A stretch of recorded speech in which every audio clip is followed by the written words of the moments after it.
పోలీసులు వందలాది కేసులు నమోదు చేస్తున్నారు. ఆ నమోదు చేసిన కేసుల్లో అది వందలాది మంది పాత న్యాయస్తులు అయితేనేవి, కొత్తగా న్యాయం చేసిన వాళ్ళు అయితేనేవి వాళ్ళు అరెస్ట్ చేయబోతున్నారు.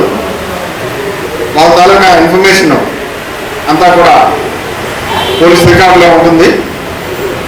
అయితే చాలామంది అందులో 100% మంది ఇంకా ఎక్కువ కూడా వాళ్ళు ఏదో ఒక ప్రత్యేక పరిస్థితుల్లో ఏదో నేరం చేసి వాడు పోలీస్ రికార్డులకు ఎక్కి పర్మనెంట్గా నేరస్తులుగా మొత్తం వేయబడుతున్నాడు.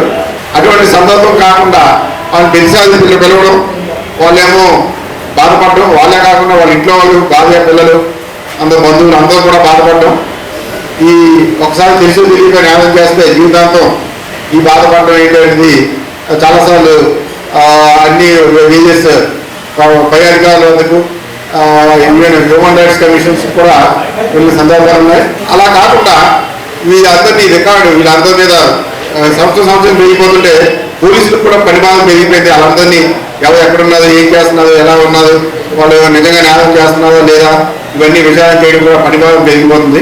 కాబట్టి ఏదో ఒక స్టేజ్లో అందులో ఎవరైతే నిజంగా సక్రమంగా జీవనం సాగిస్తున్నారో వాళ్ళ మీద నిఘా తగ్గించి, అంటే రొటీన్గా చేసినోడిని చేయనోడిని ఒకే ఘాట్ని కట్టేసి ఒకే విధంగా అందరినీ కూడా పోలీస్ స్టేషన్ పిలిపించి అందరినీ రాత్రులు కూడా లేపేసి, అలా కాకుండా నిజంగా ఎవరు ఈ నేరాలకి పాల్పడే అవకాశం ఉంది అన్న వాళ్ళ మీద మాత్రమే నిఘా పెట్టాలి, మిగతా వాళ్ళ మీద నిఘా తగ్గించాలి.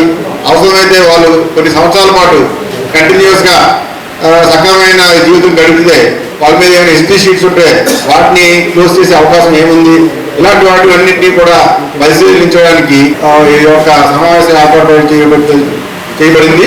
కాబట్టి దీనందరికీ మీరు సహకరిస్తే మీతో పాటు పోలీసులకి, ప్రజలకి కూడా అది ఉపయోగదాయకంగా ఉంటుంది. ఎవరైతే నిజంగా నేరాలకు అలవాటు పడి ఉన్నారో వాళ్ళకి మాత్రమే ఈ పోలీసు తాలూకా నిఘా కంటిన్యూ అవుతుంది. మిగతా వాళ్ళు గౌరవప్రదమైన జీవితాన్ని సమాజంలో గడపచ్చనే ఉద్దేశంతో చేయడం జరిగింది.